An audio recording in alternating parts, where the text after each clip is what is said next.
آپ صلی اللہ علیہ وسلم نے فرمایا اجتنبوا السبع الموبقات کہ 7 ہلاک کر دینے والے گناہوں سے بچا جائے۔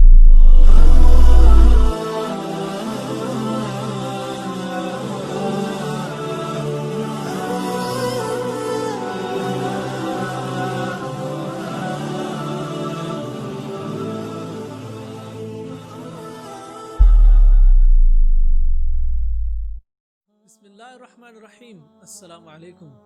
Today our topic is 7 sins that doom a person to hell۔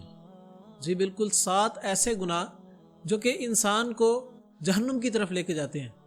یہ نبی علیہ الصلوۃ والسلام کی حدیث ہے۔ آپ صلی اللہ علیہ وسلم نے فرمایا اجتنبوا السبع الموبقات کہ 7 ہلاک کر دینے والے گناہوں سے بچا جائے۔ رسول اللہ صلی اللہ علیہ وسلم کے پاس موجود صحابہ نے فرمایا یا رسول اللہ صلی اللہ علیہ وسلم ما ہن، وہ کون سے گناہ ہیں؟ آپ صلی اللہ علیہ وسلم نے فرمایا الشرک باللہ، اللہ رب العزت کے ساتھ کسی کو شریک ٹھہرانا، شرک کرنا۔ شرک اللہ کی ذات کے اندر بھی ہو سکتا ہے، وہ اس طرح کہ آپ یہ تصور کریں کہ ایک اللہ تو موجود ہے، اس کے علاوہ بھی کوئی ایسی ہستی ہے جو کہ اللہ کے برابر کا ہے، یہ اللہ کی ذات میں شرک ہے۔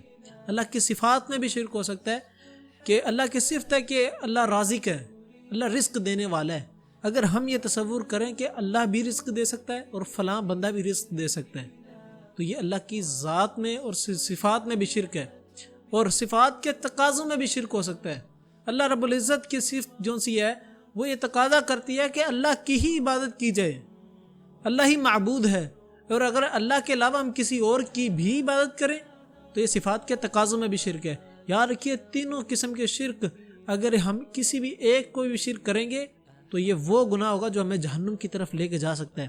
نمبر 2، نبی علیہ الصلوۃ والسلام نے فرمایا دوسرے نمبر پہ وہ گناہ جو انسان کو جہنم کی طرف لے کے جانے کے لیے کافی ہے، وہ ہے السحر، جادو۔ ایک چیز جادو کے بارے میں یاد رکھیں کہ کبھی بھی آپ کی تقدیر کے اندر جو چیز لکھی ہے اس کے علاوہ آپ پر کوئی چیز اثر نہیں کر سکتی۔ اگر اللہ رب العزت کی منشا ہوئی اور اگر اللہ رب العزت کی اجازت ہوئی، ان کی مرضی شامل ہوئی اس چیز کے اندر، تو آپ پر جادو اثر کر سکتا ہے، ورنہ نہیں کر سکتا۔ جادو کفر ہے، کرنا کروانا دونوں ہی کفر ہیں۔ اس کا ثبوت ہمیں قرآن مجید سے ملتا ہے، دلیل قرآن مجید نے بیان فرمائی ہے وَمَا كَفَرَ سُلَيْمَانَ وَلَكِنَّ الشَّيَاطِينَ كَفَرُوا يُعَلِّمُونَ النَّاسَ السِّحْرَ۔ ہمارے ہاں سب سے جو معروف ایک بات ہے معاشرے کے اندر وہ یہ ہے کہ سلیمان علیہ الصلوۃ والسلام جادوگروں کے بہت بڑے سردار تھے۔ حالانکہ ایسی بات نہیں ہے، قرآن مجید نے اس کو رد کیا ہے اور جادو کرنے والے کو کافر قرار دیا ہے۔ اس کی دلیل قرآن مجید نے انہی آیت میں دی ہے وَمَا كَفَرَ سُلَيْمَانَ وَلَكِنَّ الشَّيَاطِينَ كَفَرُوا يُعَلِّمُونَ النَّاسَ السِّحْرَ، کہ جو سلیمان علیہ الصلوۃ والسلام تھے انہوں نے کفر نہیں کیا تھا، بلکہ جو دوسرے تھے شیطان تھے انہوں نے کفر کیا تھا۔ کیسے کفر کیا تھا؟ یعلمون الناس السحر، وہ لوگوں کو جادو کرنا سکھاتے تھے، جادو ساری چیزیں سکھاتے تھے۔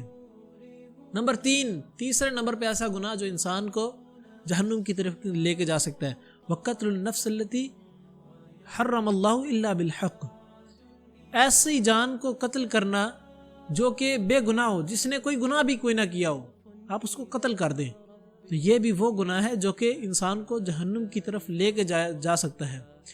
نبی علیہ الصلوۃ والسلام نے فرمایا کہ 3 قسم کے لوگوں کو قتل کیا جا سکتا ہے۔ اب وہ کون سے 3 قسم کے لوگ ہیں؟ نمبر 1 پہ وہ شخص جو کہ شادی شدہ ہو کر زنا کرے، اس کو قتل کر دیا جائے۔ نمبر 2 وہ شخص جو اسلام پر آنے کے بعد کسی اور مذہب کو اختیار کر لے، یعنی مرتد ہو جائے، اسلام سے پھر جائے، اس کو بھی قتل کیا جا سکتا ہے۔ نمبر 3 وہ شخص جو کسی جان کو قتل کرے۔ یہ 3 ایسے انسان ہیں جن کو قتل کیا جا سکتا ہے، لیکن ان تینوں کو قتل کرنے کی ذمہ داری صرف حکومت وقت کے پاس ہے۔ آپ اس کو قتل نہیں کر سکتے، آپ خود انفرادی طور پہ جا کے اس کو قتل نہیں کر سکتے، جب تک کورٹ کی طرف سے آرڈر نہ آ جائے کوئی اس کو قتل نہیں کر سکتا۔ نمبر 4، چوتھے نمبر پہ ایسا گناہ جو انسان کو جہنم کی طرف لے کے جا سکتا ہے، وہ ہے وَأَكْلُ الرِّبَا، کہ سود کھانا۔ سود کے کوئی بھی کام ہے، سود سے ریلیٹڈ کوئی بھی بزنس ہے، وہ سارا کے سارا حرام ہے۔ اللہ رب العزت نے قرآن مجید میں فرمایا وَأَحَلَّ اللَّهُ الْبَيْعَ وَحَرَّمَ الرِّبَا، کہ اللہ تعالیٰ نے تجارت کو حلال قرار دیا ہے اور سود کو حرام قرار دیا ہے۔ جو بندہ سود کھاتا ہے، سود لیتا ہے، سودی کوئی بھی کاروبار کرتا ہے، کوئی بھی بزنس کرتا ہے، وہ سارے کے سارے اس کے اندر شامل ہیں۔ اور یہ اللہ رب العزت کے ساتھ جنگ بھی ہے، جس کو قرآن مجید میں اللہ رب العزت نے تذکرہ کیا کہ جو سود کا کام کرتے ہیں، سود کو نہیں چھوڑتے، وہ تیار ہو جائیں اللہ سے جنگ کے لیے۔ اتنا بڑا گناہ ہے، یہ انسان کو جہنم میں لے کے جانے کے لیے کافی ہے۔ نمبر 5 پہ ایسا عمل جو انسان کو جہنم میں لے کے جا سکتا ہے، وَأَكْلُ مَالَ الْيَتِيمِ، کہ آپ یتیم کا مال کھائیں۔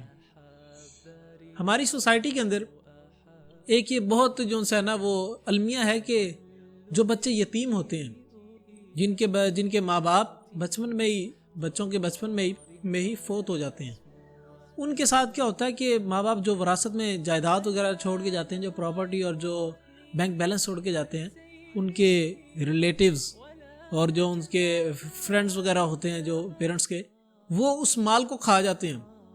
وہ کہتے ہیں یہ بچوں کو دینا ہی نہیں ہے ہم نے۔ بچے بڑے ہو جاتے ہیں، بچے بیچارے اس حال کے اندر ہوتے ہیں کہ ان کے پاس پیسے نہیں ہوتے کھانے کو، تو لیکن کیا ہے، وہ مال جو سا ان کی وراثت کے اندر ان کا حصہ بنتا تھا، ان کو پتہ بھی نہیں ہوتا کہ یہ ہمارا وراثت کے اندر ہمارے ماں باپ ہمیں یہ چھوڑ کے گئے تھے، ہمارے لیے چھوڑ کے گئے تھے، ان کو ملتا ہی نہیں ہے، یہ کھا لیتے ہیں مال ہمارے معاشرے کے اندر۔ اللہ رب العزت نے اس کی سزا قرآن مجید میں ہی بیان فرما دی ہے۔ اللہ رب العزت نے فرمایا انما یأکلون فی بطونہم نارا، کہ جو لوگ یتیم کا مال کھاتے ہیں وہ اس طرح جہنم کی آگ وہ اپنے پیٹوں کے اندر بھر رہے ہیں، وہ منہ سے جہنم کی آگ کھا رہے ہیں، ان کے پیٹ میں جہنم کی آگ بھڑک رہی ہے۔ یہ اتنا المناک ایک منظر اللہ رب العزت نے بیان فرما دیا ہے، اتنا سخت گناہ ہے، یہ وہ گناہ ہے جو انسان کو جہنم کی طرف لے کے جا سکتا ہے۔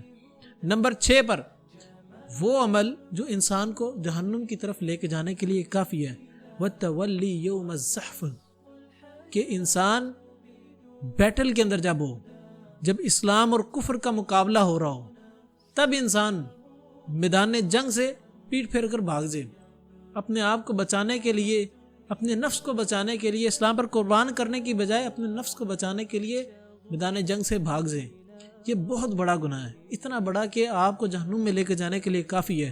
سورۃ الانفال کے اندر اللہ رب العزت نے فرمایا کہ جو لوگ میدان جنگ سے اپنے قتل ہو جانے کے ڈر سے بھاگ جاتے ہیں نا، کہ یار میں اگر میدان جنگ میں رہوں گا تو ایک ایسی سچویشن بنی ہے کہ مجھے لوگ قتل کر دیں گے، اور وہ اس ڈر سے بھاگ جائے اپنے آپ کو بچانے کے لیے، تو اللہ تعالیٰ نے فرمایا جب وہ بھاگ جاتا ہے تو وہ اللہ تعالیٰ کی ناراضگی کو ساتھ لے کے جاتا ہے۔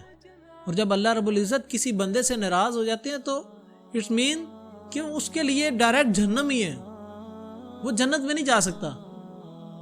جس شخص سے اللہ تعالیٰ ناراض ہے وہ کیسے جنت میں جا سکتے ہیں؟ اس کا ٹھکانہ جہنم ہی ہے۔ اللہ تعالیٰ نے فرمایا اور اس کا ٹھکانہ جہنم ہی ہوگا، اور یہ بہت بری جگہ ہے۔ یہ وہ عمل ہے جو انسان کو جہنم میں لے کے جانے کے لیے کافی ہے۔ نمبر 7 پر وہ عمل جو انسان کو جہنم میں لے کے جانے والا ہے، وَقَذْفُ الْمُحْصَنَاتِ الْمُؤْمِنَاتِ الْغَافِلَاتِ، کہ نیک پاک دامن عورتوں پر تہمت لگانا، ایسی خواتین، ایسی لیڈیز، ایسی گرلز جو کہ پاک دامن ہوں، جنہوں نے کوئی گناہ نہ کیا ہو، جنہوں نے کوئی زنا نہ کیا ہو، اور وہ نیک بھی ہوں، ان پر تہمت لگانا کہ یار اس بندی نے زنا کیا ہے، یا فلاں بندے کے ساتھ میں نے اس کو دیکھا تھا اور یہ آپس میں لگے ہوئے تھے، یہ جو تہمت لگائی جاتی ہے، اسلام نے اس کی بہت بڑی سزا مقرر کی ہے۔ اسلام نے جو بندہ زنا کرتا ہے اس کے لیے 100 کوڑے، یعنی ان کو 100 مرتبہ کوڑے مارے جائیں گے، یہ اسلام نے سزا مقرر کی ہے۔ اور جو بندہ تہمت لگاتا ہے کسی عورت پر کہ اس نے زنا کیا ہے، اور وہ اپنی اس بات پر دلیل کے طور پر 4 گواہوں کو نہیں پیش کر سکتا، یعنی 4 وہ گارنٹیز نہیں لے کے آ سکتا، تو اس کو اسلام نے کہا کہ 80 کوڑے مارے جائیں۔ صرف 20 کوڑے کم کیے گئے ہیں اسے، کہ 80 کوڑے اس بندے کو مارے جائیں جس نے تہمت لگائی ہے۔ یہ وہ 7 گناہ ہیں جو کہ انسان کو جہنم کی طرف لے کے جانے کے لیے کافی ہے۔ تو ان گناہوں سے بچا جائے، کم از کم زندگی کے اندر ایسے اعمال جو کبیرہ گناہ ہیں، جو کبائر کے اندر شامل ہوتے ہیں، ان سے بچا جائے تاکہ انسان جہنم میں نہ جائے۔ انشاءاللہ اگلی ویڈیو کے اندر پھر ملیں گے انٹرسٹنگ ٹاپک کے ساتھ۔ اللہ حافظ، فی امان اللہ، السلام علیکم ورحمۃ اللہ وبرکاتہ۔